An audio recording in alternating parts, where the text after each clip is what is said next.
Somalia is a land rich in heritage and natural beauty.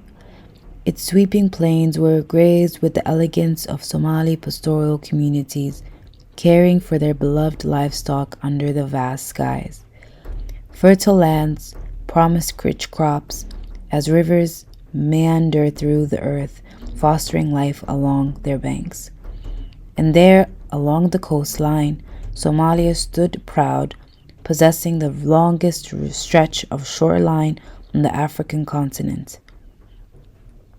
Amidst the stunning beauty, however, there was a grim reality that tormented the Somali people. Despite its wealth of natural assets, the country was constantly plagued by difficulties. Famine, hunger, and the relentless grip of poverty loomed huge over the country, casting shadows on it. aroor dheer baan soo aroornaa meel fog oo Mustafa dheera oo naan soo gaari karin oo cadeedina hayso oo gaajana hayso oo dhibaataysanahay yaan ka soo aroornaa aroorkaas 4 kiiloomitir kama yara aduun ka dheeray dabadeed abaar baan haysataa beerihi way naga been wax siira oo haduu roobkaasi doo ku siirsano ma haysano wax dadku qoysasku cunaana ma hayaan marka xaaladdu way iska adagtahay alxamdulillaah waa lagu jiraa caafimaadka sax dhibaatooyin baanu dareenaa intaanu sii soconno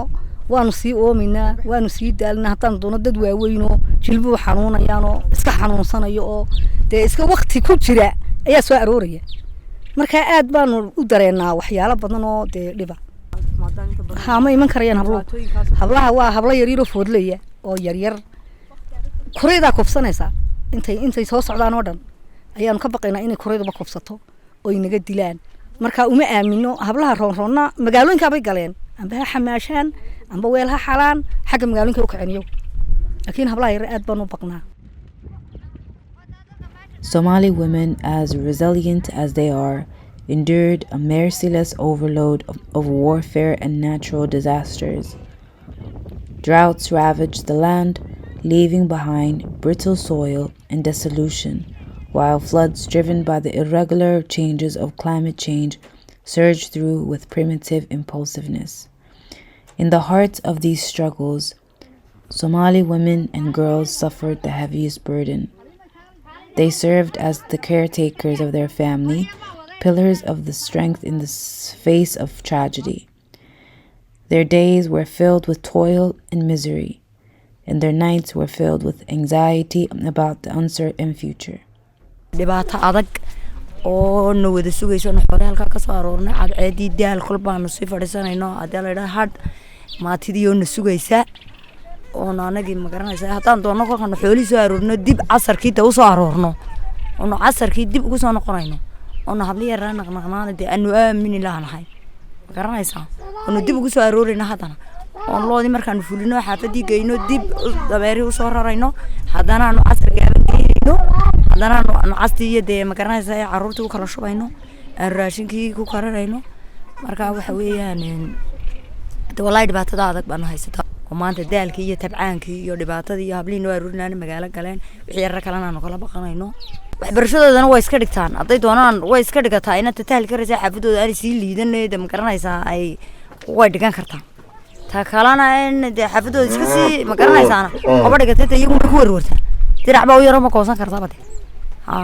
iyagu ku warwarsan noloshoodii ankaasana iyadu badaalan tahay oo inay hada shaqashada waxba baahi uga tar karin aroorka dheer dameerka aan dhax wado ari yar bay jooga oo jiila dhalay waan u shushubaa waxa laga yaabaa hadana bari soo noqdo oo afartii jeerkaan dameerka ku waday dhabarkiisa aan u kala shubo baraar yar yar arigana aan bari soo arooriyo abitaankii afkii caruurtii ayna cabinba darmayd iyo jirmayd toon aan la aqoon badii waxa baraar yar oo ayama jirku maydh misoo cabi beerihii cagaftaan gelinay shinidii kama soo biqlinba oo wixii roobaan weyno wabay soo biqlinba marka wadaan is caawin lahayn waxbaan isku dhaamin wixii aan isku dhaano waan siin lahayn tiina roolnada magaalada u shaqo geysay jaariyad bay geysay haday doonto jaariyada kuma nabad gelisay inama yarba haday doonaan ma nabad gelinayaan oo dhib badan bay arkaysaa iyada lafteeda iyadoo reerka u shaqaysa. Despite the darkness, an aspect of confidence appeared. Women banded together, taking power from their connection and history. Grassroots initiatives took root, providing a glimmer of hope in the midst of despair. In the eyes of the Somali woman, a flame of resilience burned unchecked in the face of adversity. Despite the difficulties they faced, they clung to the hope that a better day was on the way. When young girls migrate from the drought-affected rural areas and into the cities, they face various forms of gender-based violence. Khadra, the vice chairperson of the Community Committee of State House IDP, provides instances of violence. kiisaska waxaan la kulmay inaan imika degan xaafadda State House-ka waxay soo shaqo tagtay Hargeysa markii Hargeysa timidday waxay la kulantay nin baad ku guuray anaa ku guursan anaa hawada maxay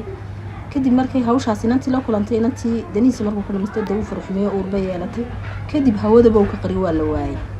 inantii iyadoonan cidna haysan arqab garanin ehel haysanin bay ku dul nooshay qof bila aadan oo iyaduba nolol maalmeedkii ilaa raxmaankuuna qiyaaso waqti xaadirkan aan taaganahayna qofna qof ma hayn karayo qofna qof kuma dul noolaan karayo inantii xaamilaa aan cid u naxda iyo cid ehelatoon haysanin ayaa dabadeeto xaafadeedan ku nool marka dhibaatooyinka badan kaamamka waxa ka dhaca hawlaha noocaas ka dhaca waxaana sababaya duruufaha ka taagan abaaraha. And although they braved the storms that raged around them, they held on to the belief that their country will one day rise again.